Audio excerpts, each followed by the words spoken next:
Hey everybody, it's Caleb here. Welcome back. Before I begin the video, I just want to say thank you very much for the support.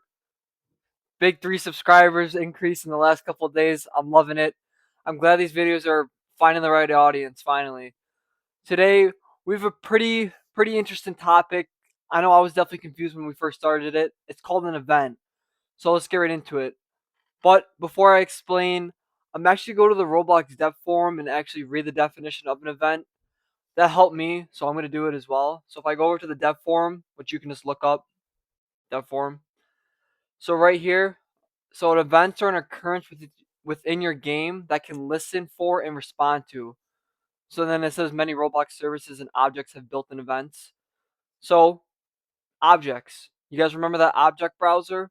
So what I'm going to do is I'm going to go over to the window, script, object browser, and then I'm going to look for the part, because that's what we're going to work with today. We're going to look at a parts events.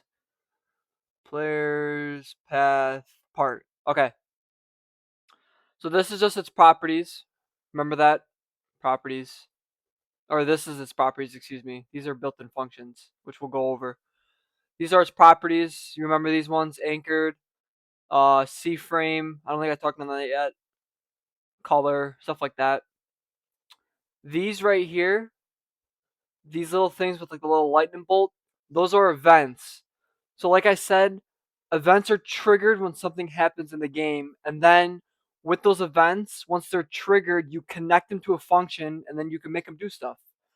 So let's make an event. So first off, well, I'm gonna delete this. This is from yesterday. Remember this part here? We're gonna make it say print out something once it's touched.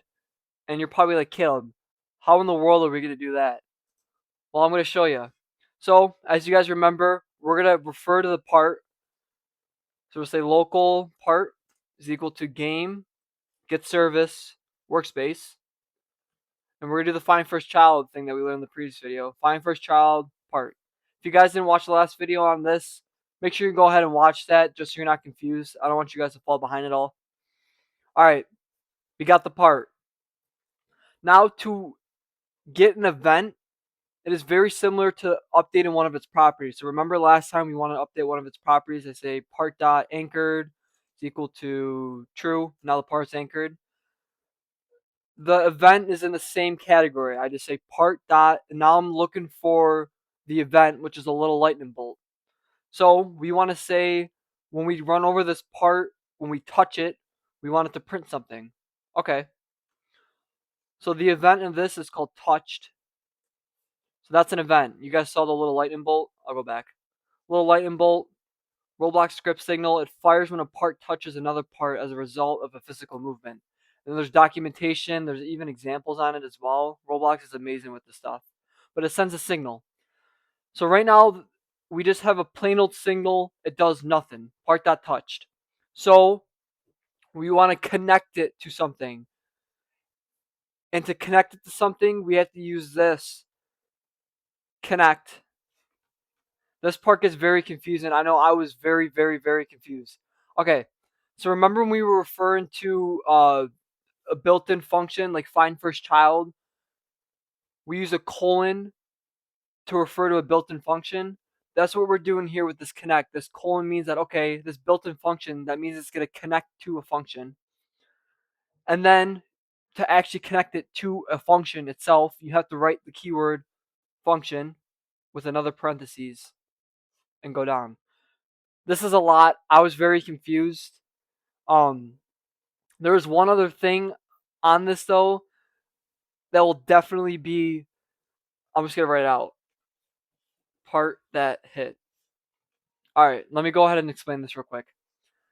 So this right here is your part, and then one of its objects or events in this case is touch. That's an event that it fires when the parts touch. And what we did is we go ahead and we connected it to a built-in function called connect.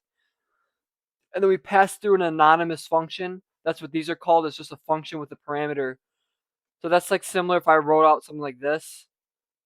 That's an anonymous function. Like you want to be able to do that unless it's connected to this function. And then now you might be asking, what is this part that I passed in? We didn't pass in anything to this part. The dot touched event automatically passes through the part that hit that part. So once I go ahead and touch this part, whatever part of my Roblox character touched it, it's going to fire and it's going to pass through here. But for now, we're just going to print touched. It's a lot. Okay, well, touched. See? The only reason it said touched as soon as we joined the game because it's touching the base plate. I didn't specify for a human or a character or anything like that. But look it. I'm touching it. You can see it's going up.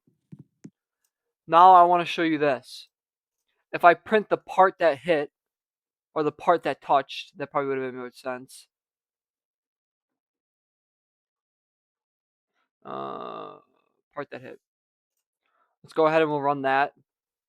See, look it. So it touched the base plate first. So now when my character walks over it, right lower leg, right foot, because R15 now, it's crazy how many parts. There's not just like a leg. I have like an ankle bone and like an Achilles, a left toe. Too much. But that's an event. It's something that you can connect to a function, and some of them automatically pass in parameters. So this one passed in the part that hit. Some other ones that we'll work with will pass in like a player, or once we get a little further down the line, you can pass in your own parameters. But this is the gist of it. I'll try and go ahead and explain a little bit more, but you really have to work with it to understand it. I know at first I'm like, man, these are confusing. How did he know to pass this in? What in the world does this connect? But I'll break this down one more time just to really hammer it in. So you guys understand the part, hopefully. We got the part from the service workspace, and then we found the child named part, which is this guy right here. All right. So part, one of its objects or in the part dictionary, if you want to call it, has an event called touched. So just like we were able to manipulate its anchored, if it's anchored true, it now has something called touch, which is a signal. It says right here, Roblox script signal. And then we connected it to an anonymous function. That's why I wrote this function. This is like, you guys will use this all the time. This is just syntax. Like, it doesn't get any different than this. It's always connect function. And then this one passed in an automatic parameter, which was the part that hit. And then I just printed it. Part that touch, pretty cool. Please work with this. I know I feel bad. I'm kind of leaving out, but it's very confusing. Please leave a comment on like, if you needed just like one more thing to like, oh yeah, then that makes sense. I'm always answering comments. Make sure you join the Discord server. We recently just got our first member in there. I'm pretty excited about that. But please stick around, like, subscribe. I'll always post another video on this if need be. So let me know. The next video, I'm going to go over player versus character. I briefly went over that, but I'm really going to get into the depths of it now. So enjoy. Have a good one. Work with this. Leave a comment if you guys need any help.